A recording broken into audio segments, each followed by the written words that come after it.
Even though I had taken a year of Italian before coming on this trip, I was still a little nervous to be living with a family that only speaks Italian. My family here has been amazing. My host mom, Debbie, is a waitress in a local cafe along with her mom, Layla. Debbie is so caring, funny, and smart. She's absolutely amazing. As soon as I got here, I felt as if I was a part of the family.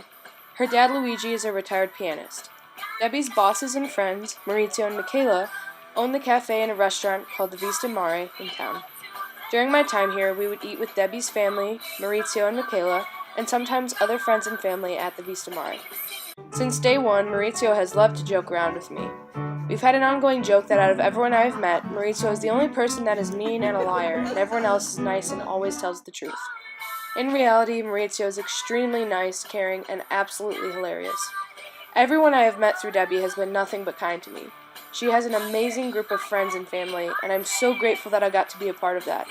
A part of my heart will stay with them in Grado. Before coming to Italy, there were certain foods that I right off the bat wouldn't eat. But when I came here, I thought to myself, this is Italy. This is a once-in-a-lifetime experience. I'm going to eat what I'm given and try new things that I wouldn't normally. Back in the States, I would never eat anything that came from the sea. But while I was here, I kept an open mind and tried a lot of new dishes that I actually liked. I stopped saying, oh, I don't eat that, and started saying, oh, I haven't tried that yet. Sometimes we close our minds off to trying new things. We like to be comfortable and we know what we want. But we shouldn't be this way. We should be wanting to try new things. There's so many things that we could miss out on if we just put ourselves in a little box and stick to what we know. We might actually surprise ourselves if we step out of that box. A few of the foods that I ate for the first time in Italy include duck, veal, sea bass, mussels, and blue cheese. During our time in Tuscany, we visited a lot of different cities, some of which included Siena, Volterra, San Gimignano, Florence, Pisa, Montalcino, and Pienza. While we were there, we saw a trial run of the Palio in the Palazzo del Campo. We saw numerous beautiful churches and baptistries, castles and wineries. We got to climb towers, see the crypts of churches, see relics and even some full bodies of saints, get up close and personal with frescoes, see works from Michelangelo to Leonardo da Vinci, including the statue of David. We got to eat at the world's best gelato place, see a guy make a bowl out of alabaster stone right before our eyes, and see the Medici family chapel in their tombs, and so much more. I was taken aback at the immense beauty that we saw throughout this trip.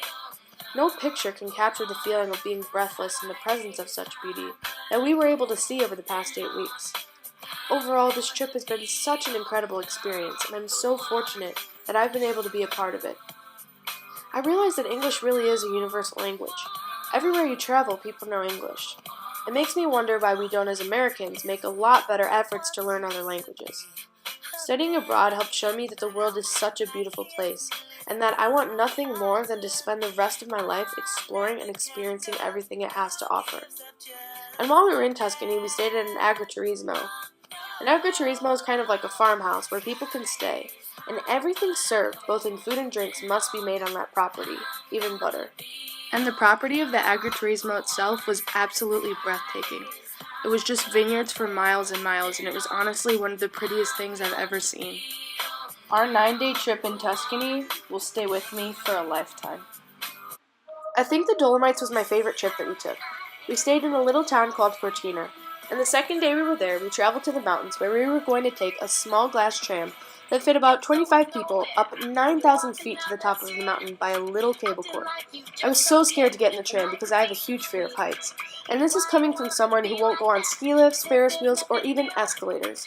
But somehow I got the courage to get in that tram, and I'm so glad that I did, because the view on the top of that mountain was absolutely breathtaking. I actually cried from how overwhelming the beauty was. People always say you're only going to regret the things in life that you didn't do.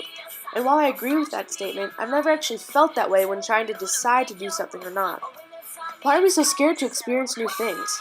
The only thing to fear is fear itself. We like to be safe and comfortable and stick to the things we know. But if you ask me, if we live our lives that way, it's going to be a pretty boring life. Because if you don't get out of your comfort zone and try new things, you have no idea what you could be missing out on. I think that's the biggest lesson I'll take home.